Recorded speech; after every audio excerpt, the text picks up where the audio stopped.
Mon père, toute sa vie, a été débardeur, toute sa vie. Donc débardeur, ça consiste à sortir les bois de la forêt quand les bûcherons les ont coupés. Nous, les deux garçons, depuis notre enfance, on allait tous les mercredis, tous les samedis au bois avec lui. Et puis après, on en a fait notre métier, on s'est même associé avec mon père. Enfant, le sport, c'était la tronçonneuse, c'était la plumette. La plumette, c'est un outil qui permet d'écorcer le bois. Car en ce temps-là, on écorçait les bois en forêt, puisque les scieries n'avaient pas d'écorceuse. Donc, le mercredi et le samedi, on ne se posait pas de questions. C'était au bois.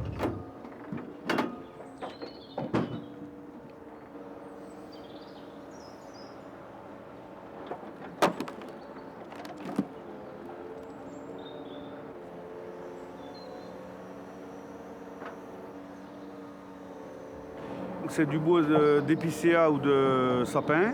C'est du résineux, obligatoirement. On appelle ça du bois blanc pour faire du papier de bonne qualité. Tous les jours, les wagons partent de 9h30, 10h et ils arrivent une semaine après en Italie.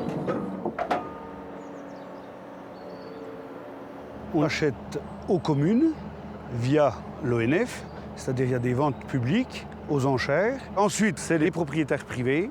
On leur fait une tarification, on leur dit, ben voilà, tel produit, on vous donne tant du mètre cube ou tant du ster. Et après, il nous dit oui ou il nous dit non. Allez, salut.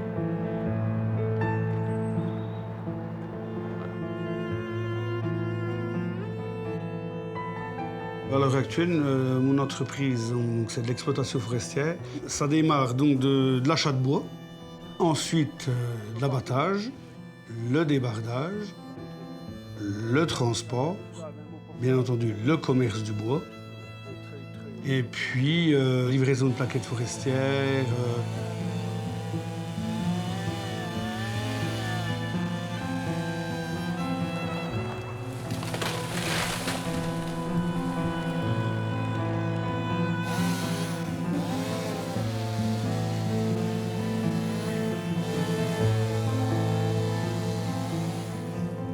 La batteuse, il faut qu'elle se cantonne à couper des arbres jusqu'à 40 de diamètre, 40, 45, mais pas plus. Parce qu'après, ça ne fait pas des belles souches, ça ne fait pas du beau travail. Une abatteuse, c'est pas fait pour faire du gros bois. Par exemple, un bois comme celui-là, il dépasse 40 cm. Donc on sait qu'à la batteuse, on ne le fera pas. Donc c'est Jean-François qui va le faire. Il va l'abattre. Et puis, il va faire une grume, une longueur d'à peu près de 18 mètres, 16, 18 ou 20 mètres. Et puis après, le bout, c'est la batteuse qui va le reprendre pour pouvoir optimiser, c'est-à-dire elle va refaire du billon et du bois de papier. Donc, comme ça, rien n'est perdu.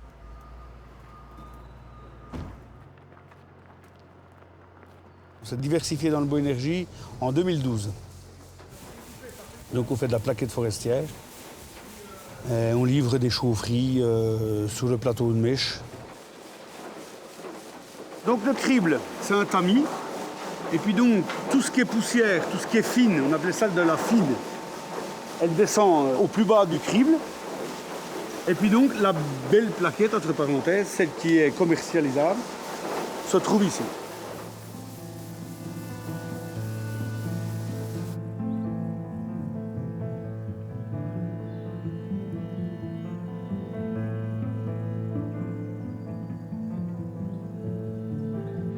Allez, même là.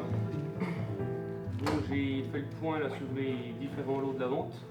Dans mon métier, ce qui me fait le plus plaisir, c'est de rencontrer les propriétaires forestiers et puis de m'occuper de l'exploitation, c'est-à-dire d'aller sur le terrain, de mettre en place mes gars avec les machines.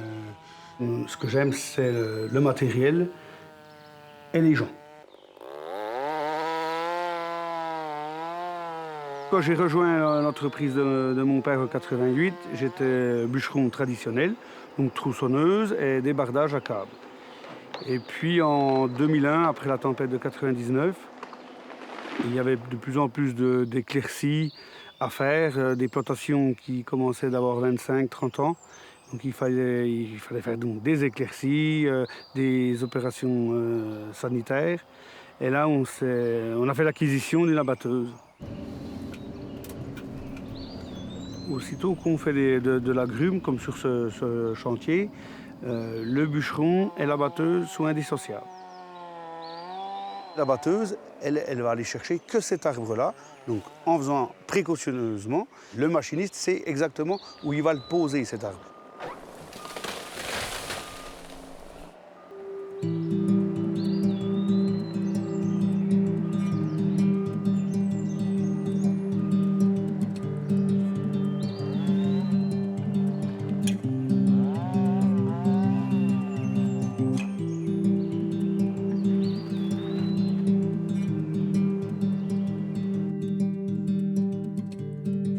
Mon grand-père a quitté l'Italie dans les années 30.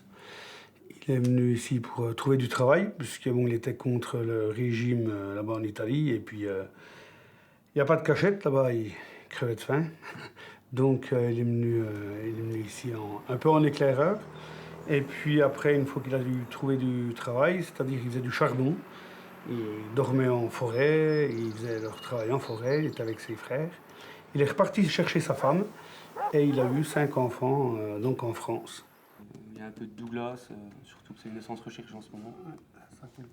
Le dernier de mes enfants est revenu voilà, une année travailler avec nous. Il semble qu'il voudrait continuer ce qu'on a commencé avec mon grand-père, mon père et moi-même. Donc oui, normalement, je pense qu'il va poursuivre l'activité. Mon essence préférée, c'est le sapin. C'est un arbre qui ne se déshabille jamais, il est toujours pareil, il n'est pas comme les feuillus. Depuis qu'on est petit, on a toujours vu nos sapins. C'est ce qui nous manque quand on part plus loin, c'est toujours nos sapins.